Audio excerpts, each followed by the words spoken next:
Good afternoon all of you my dear students, welcome to my YouTube channel. जैसा कि आप आज का टॉपिक देख रहे होंगे, मैंने ऑलरेडी मेंशन कर रखा है इधर।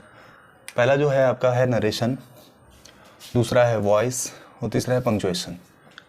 ये जो हमारे लिए जो भी आपका आज 5 मार्च है आज का डेट, यानी कि, और आप सबको पता है 7 मार्च को करीब का दिन है। 7 मार्च को आपका पेपर होगा इंग्लिश का।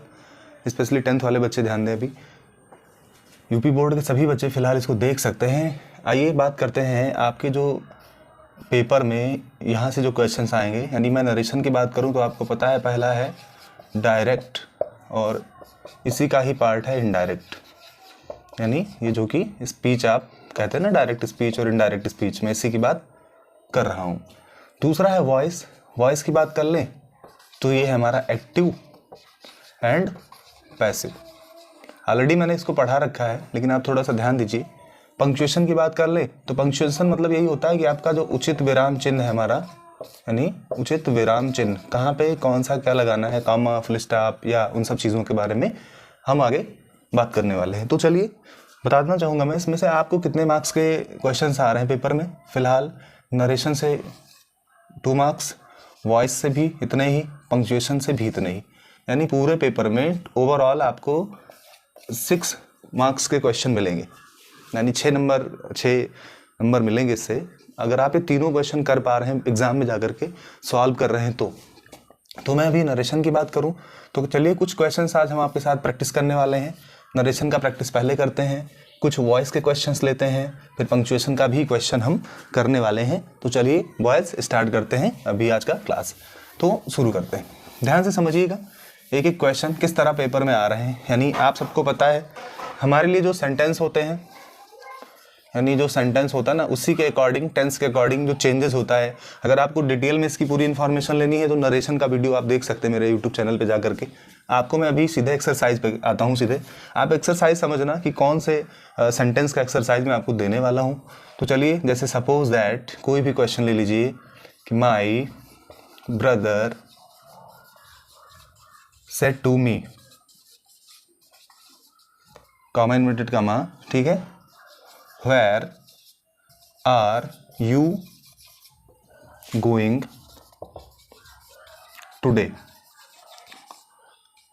यानी क्वेश्चन मार्क लगाएंगे लास्ट में। अब आप समझिएगा, कई सारे बच्चे जिनकी प्रैक्टिस अच्छी है वो समझ गए होंगे कि करना क्या है। ऐसे क्वेश्चन आपको पेपर में मिल सकते हैं, तो आपको सिंपल तरीका है भाई, सेड टू को आपको चेंज करना है किसमें, आस्क्ड में या इंक्वायर्ड में। तो आपने यहाँ सेड टू को आस्क्ड में चेंज कर दिया।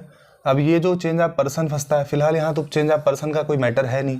अगर कोई यहाँ पे ध्यान देना WS टाइप का कोई भी वर्ड है, कोई भी शब्द यहाँ जो कि क्वेश्चन वर्ड है, तो आपको दिमाग में रखना है कि इसके पहले इफ या वेदर जो लगाते हैं ना आप, वह नहीं लगेगा। बिल्कुल भूल जाइए, आप ज्यों का त्यों उतार देंगे। तो चलिए पूरा सॉल्व करते हैं कैसे बनेगा इसका। इनडायरेक्ट स्पीच क्या बनेगा, लिखेंगे माई ब्रदर आस्क्ड मी, ठीक है, फिर वेयर सेम ही उतार दो, वेयर, और ये जो यू है ना, अगर यहाँ मी है यहाँ यू है, ध्यान से समझिएगा, यहाँ मी है यहाँ यू है, तो आपको कुछ नहीं करना है, आपको आई में कन्वर्ट कर देना है इसको। तो क्या करेंगे, वेयर आई वाज गोइंग, और टुडे का क्या करोगे लास्ट में, टुडे का लास्ट में होता है दैट डे। तो ये था आपका एक पहला एक्सरसाइज नरेशन का। समझ गए होंगे, पहला जो एक्सरसाइज आपका है बेटा ये है नरेशन का। इसको आप लिख लीजिए या इस तरह समझ लीजिए, पेपर में बहुत ज़्यादा इम्पॉर्टेंट है। अभी आज का पूरा टाइम आपके पास है, कल का पूरा टाइम है, एकदम बढ़िया वाली प्रैक्टिस कर लीजिए। ऐसे क्वेश्चंस पेपर में आएंगे 100% भैया, श्योर है, आने वाला है आपके एग्जाम में। तो आप समझ लीजिए 2 नंबर का सवाल है ये, कैसे भी करके आपको करना है। तो चलिए आगे बात करें, दूसरा एक और एक्सरसाइज समझते हैं। इधर मैं सेकंड एक्सरसाइज समझाता हूँ। चलो, सपोज दैट यहाँ पे आया कि my teacher said to me, comma inverted comma, sit down. ये कुछ इस तरह का क्वेश्चन आ गया आपके एग्जाम में, मान लीजिए है। तो इस केस में आप क्या करने वाले हो, ध्यान से समझिएगा। आप क्या करेंगे, आइए एक बार हम समझाते हैं। आप अगर इसका इनडायरेक्ट बनाते हो तो क्या करोगे, लिखोगे माई टीचर अब भाई टीचर है तो सीधी सी बात है, वो ऑर्डर्ड यानी आपको आदेश ही दे रहे होंगे, तो हो सकता है आपको सजेशन भी दे, लेकिन यहाँ पे आप क्या करिए, ऑर्डर्ड लिखिएगा, माय टीचर ऑर्डर्ड मी। और अगर याद रहे ये सेंटेंस पता है, ये है इम्परेटिव सेंटेंस का। किसका है ये इम्परेटिव का है। इम्पेरेटिव की बात करें तो इम्परेटिव समझ लीजिए यहाँ पे ये उसका है। तो यहाँ पे भैया कामा, इन्वर्टेड कामा के स्थान पे आपको टू लगाना पड़ता है। तो यहाँ क्या करेंगे, my teacher ordered me to sit down. क्या करोगे, टू सिट डाउन। ये इस तरह का आप कोशिश करेंगे जब आप सॉल्व करेंगे पेपर करते समय। ध्यान देना, एक मैंने अभी ये जो पहला किया ये मैंने आपको इंट्रोगेटिव से भेजा था, दिया है पेपर में, ये इंट्रोगेटिव का है, ये इम्परेटिव का है ना। तो आप सरल शब्दों में समझो कि सेंटेंस पे डिपेंड करता है कि आपको यूज क्या करना है। आप वहाँ गलती कर जाएंगे। कई बच्चे सोच रहे होंगे तो भाई इनडायरेक्ट में हर जगह टोल्ड लगा देते हैं, हमेशा टोल्ड की उपयोगिता नहीं होती है ना। जैसे याद रखिए, कुछ और मैं क्लू फैक्ट समझाता हूँ अभी क्या क्या चीज़ें हैं, एक बार मैं बता दे रहा हूँ। अगर पेपर में उस तरह का आ गया तो आपके लिए बहुत फायदे की बात होगी, यानी उस तरह क्वेश्चन आ जा रहा है तब तो आप इजीली उसको सॉल्व कर लेंगे। जैसे रिसेंटली पिछले वीडियोज़ में बताया गया कि यूनिवर्सल ट्रुथ है। अगर क्या है, यूनिवर्सल जो हमारा ट्रुथ होता है, यानी जो सार्वभौमिक सत्य है, वो हिस्टोरिकल इवेंट, जो हमारा हिस्टोरिकल इवेंट है मैं उसकी बात करूं, ठीक। कोई कहावत है यानी प्रोवर्ब्स है, इसकी बात कर लें। कोई हैबिचुअल फैक्ट है ना, हैबिचुअल फैक्ट भी बताया गया होगा यहाँ पे। हैबिचुअल फैक्ट अगर आता है तो इन सभी केसेस में आप क्या करते हो, कुछ करना नहीं पड़ता भाई, सीधी से तौर पे आप सेट टू को टोल्ड में कन्वर्ट करते हो। अगर सेट टू है तो टोल्ड में, बाकी दैट लगा करके जो भी हैबिचुअल फैक्ट की सेंटेंस पे प्रूवर्स को यानी वो सेम जो होगा तो उतार देना पेपर में। सिर्फ आपको अपना सेट टू चेंज कर देना है, या हो सकता है सेट की जगह खाली सेट हो, हैज सेट हो, विल से हो, कोई भी हो। तो अपने जो हमारा रिपोर्टिंग वर्ब है ना उसको तो आप बदलोगे ही बदलोगे, लेकिन रिपोर्टेड स्पीच के टेंस को नहीं बदलोगे। याद रहे, आपको सीधा तौर इसमें क्या करना है, हमारा जो रिपोर्टिंग यानी ये जो रिपोर्टिंग वर्ब है, ऐसे सरल शब्दों में समझिए, और आरएस लिख दे रहे हैं इधर, रिपोर्टेड स्पीच। तो रिपोर्टिंग वर्ब का टेंस यदि चेंज भी होता है तो रिपोर्टेड स्पीच का टेंस नहीं बदलेगा। और उसका सीधा सा लॉजिक है, वो क्यों नहीं बदलेगा, क्योंकि यूनिवर्सल ट्रुथ में चेंज नहीं होता है। सार्वभौमिक सत्य, जो बातें सदा सत्य रहती हैं, हैबिचुअल फैक्ट यानी आदत संबंधी बातें, यहाँ पे हिस्टोरिकल इवेंट, इतिहास की कोई घटना हुई हो, या हमारा कोई कहावत हो, कोई मुहावरा हो, तो उसको आप नहीं बदलेंगे। आइए कुछ और एक्सरसाइज कर लेते हैं, नरेशन का ही एक्सरसाइज उठाते हैं भाई, देखते हैं पिछले कुछ दिनों में जो कि पेपर में आया है। अभी ध्यान देंगे तो आप ध्यान दीजिए कि इंट्रोगेटिव के साथ वैसे भी मैं एक और इजीली करा सकता हूँ। यहाँ पे ध्यान देंगे, he said to me why, ठीक है, are you angry with me, ठीक है। कुछ इस तरह क्वेश्चन आ गया। मान लो ये डायरेक्ट में है तो आपको इनडायरेक्ट में इसको कैसे कन्वर्ट करेंगे, तो आप यहाँ पे पता है आस्क्ड या इंक्वायर्ड कर दोगे। यहाँ WS टाइप है, बदलना नहीं है, ये सब चेंज हो जाएंगे इसके अकॉर्डिंग। यानी ये सब किसके अकॉर्डिंग चेंज होंगे, जो कि परिवर्तन है, कॉमन रूल फॉलो करोगे। तो चलो देखते हैं, ही यहाँ कर देंगे आस्क्ड, यहाँ मी कर लीजिए, फिर वाई, ठीक है। अब यू मी है तो यहाँ यू, इसके हिसाब से यू को बदल दो, वाई आई वाज एंग्री, ठीक है, विद, यहाँ पे फिर क्या करोगे, why are you angry with me, तो why I was angry with him करोगे यहाँ पे, ठीक है। अब आपका ये नरेशन बन जाएगा, समझ गए। इस तरह जब आप किसी तरह मतलब ओवरऑल मेहनत करके कवर करेंगे ना, अच्छी प्रैक्टिस करके जाइए, आपका नरेशन हो जाएगा। अब बात करते हैं वॉइस पे, थोड़ा सा इसका भी क्लू मैं आपको समझा देता हूँ, कंसेप्ट थोड़ा क्लियर कर दे। देखिए बच्चों, जितने भी एक्सरसाइज आपको मिल रहे हैं, रिसेंटली पेपर उठा लीजिए, अनसॉल्व पेपर ले लीजिए 2022, 23, 24, है ना, ये जितने भी मिल रहे हैं इनको आप सॉल्व कर लो। ये इसके लिए बहुत ही बेहतर विकल्प है आपके लिए, ताकि आपका अच्छा काम हो। देखिए वॉइस में दो ही होते हैं, एक्टिव पैसिव जानते हो, है ना। जैसे कई बार बच्चे पूछते भी रहते हैं कि इसको, यहाँ कोई डाउट नहीं होनी चाहिए आपको। जैसे मान लो लिखा गया ही रीड्स अ बुक, अब इसका कह दिया भैया पैसिव बनाओ, यहाँ ए है और यहाँ पी कर लो पैसिव।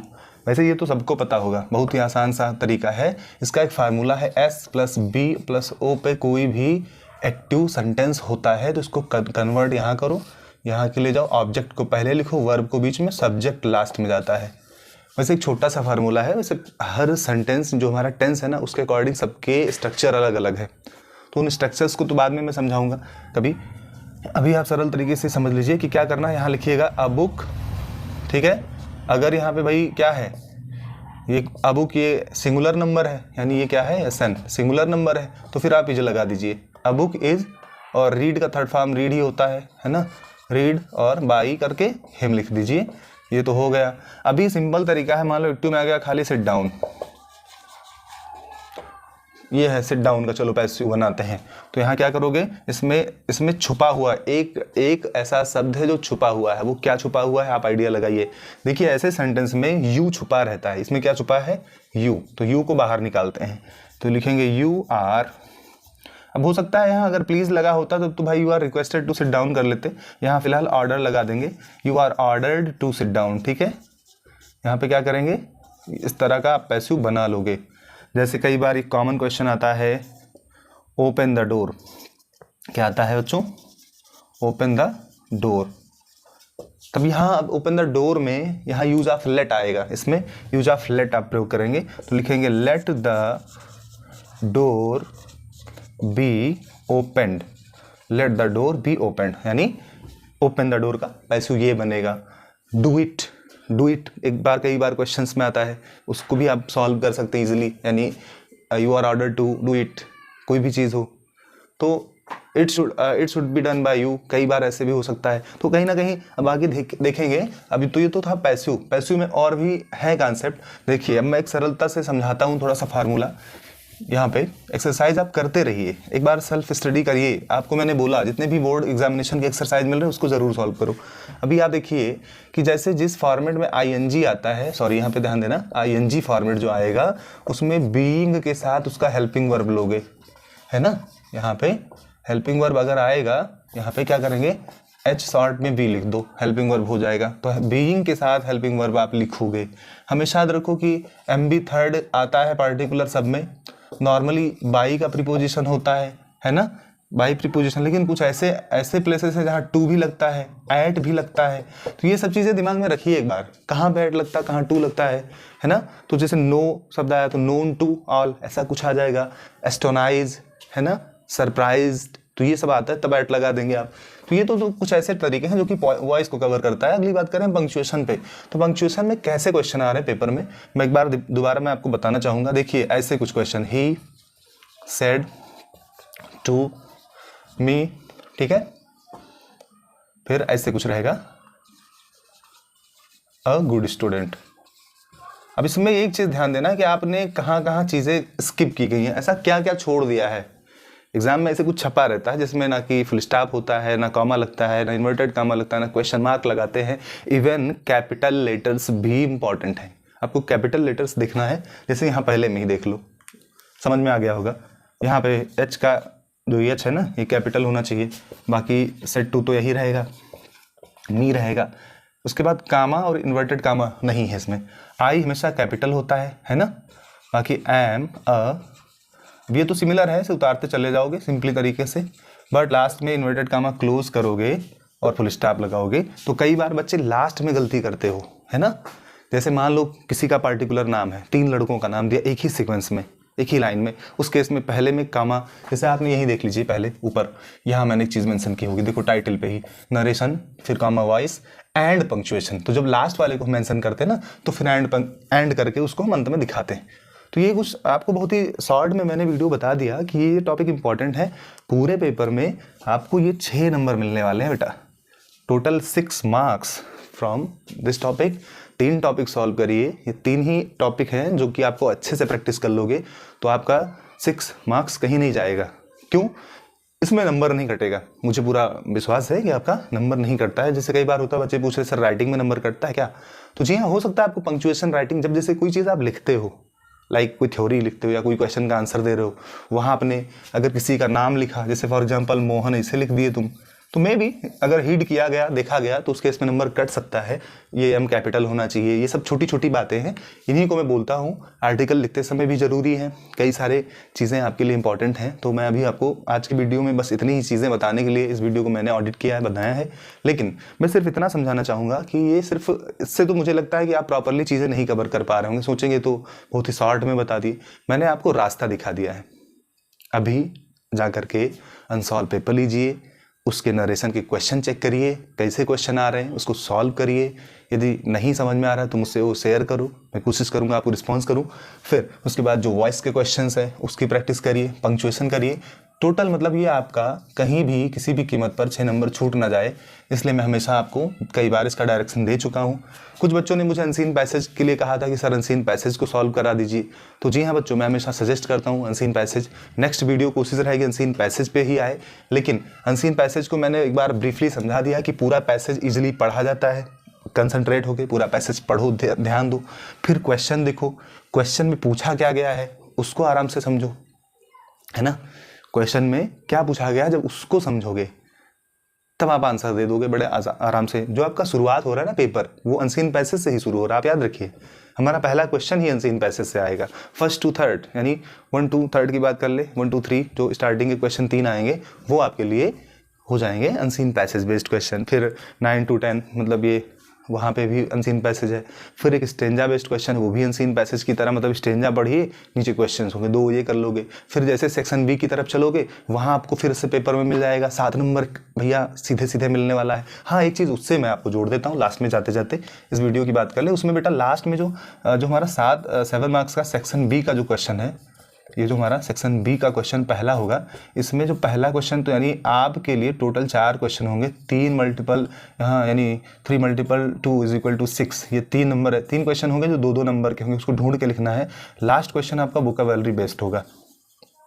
यानी यहाँ पे एक बात याद रखिए, एंटोनेम्स करके पूछता है इसे। एंटोनेम्स की बात करें तो इसी को अपोजिट भी कहते हैं। क्या कहते हैं? अपोजिट वर्ड कहते हैं।